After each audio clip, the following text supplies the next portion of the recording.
What is up, everyone? Welcome to Here's Avenue. Today we're going to talk about a bunch of things today. We're going to talk about Aquaman, SpiderMan, Avengers, Zack Snyder, and even Black Widow, something that just came out just now as I was recording this video.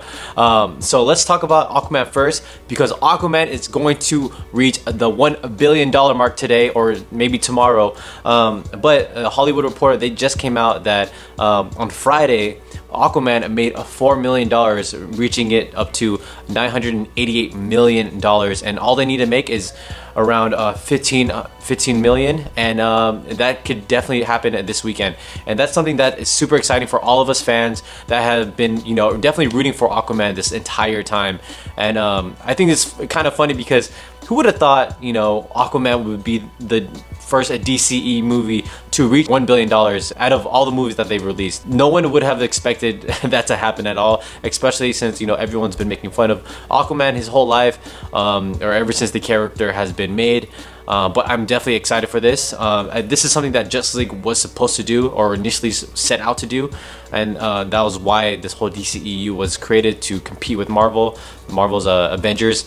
But it's finally happening with DCEU's Aquaman, so I'm definitely excited to hear that. This should definitely bring in more hype for Shazam when it does come out in April. So hopefully this movie just keeps on making more money, and yeah, I mean, this is just the beginning, right? Alright, so the last video that Rob made, he talked about how Zack Snyder had a shirt for a suicide campaign. You know, the front of the shirt had pictures of, you know, Batman, Superman, and basically the whole Justice League, and then you see Darkseid's symbol. There's a lot of symbolism and a lot of I know there's a lot of up to interpretation of the shirt.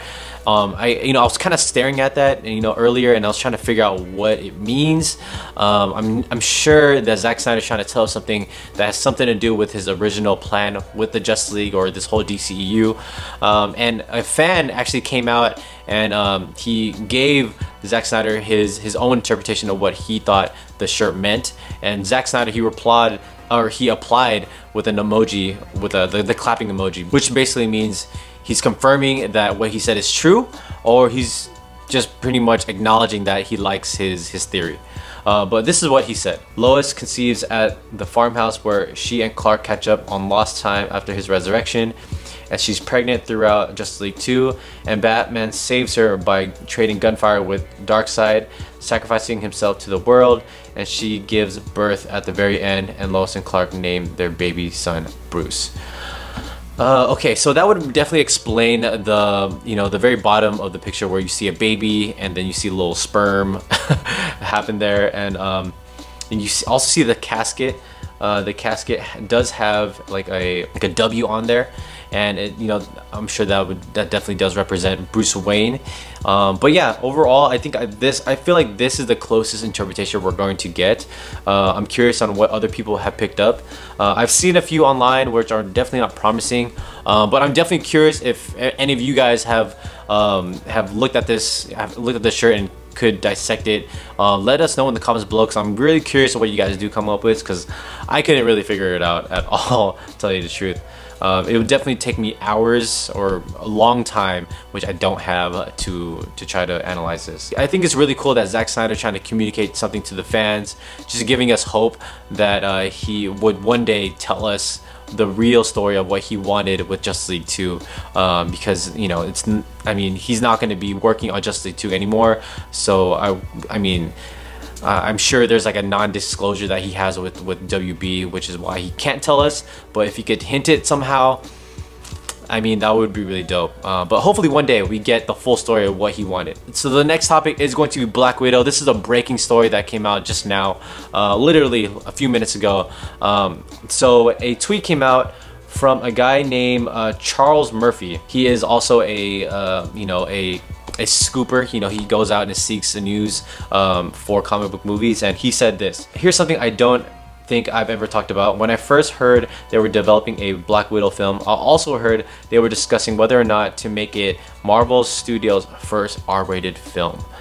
Wow, so that is really cool. I mean, Black Widow herself, she does have like a really dark past, and we saw, you know, we definitely seen it hinted in Age of Ultron, and the fact that they're finally making a Scarlet Witch, or you know, Scarlet Witch, Black Widow movie to fully go into her background. You know, I'm not a huge Black Widow fan, but I do know that she does have a dark past.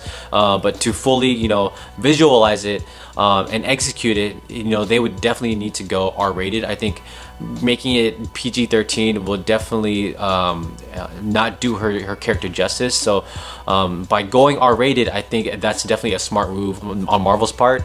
And this would definitely open more doors for other R-rated films, such as, you know, a Deadpool Marvel movie. I think that would be really great, or even an X-Force Marvel R-rated movie as well. So I really love this story, by the way, because, you know, Black Widow, she is an interesting character in all the Marvel movies, and to finally see her have her own solo movie, it would be really dope to see. All right, so the next story that I want to talk about is a Spider-Man Far From Home trailer.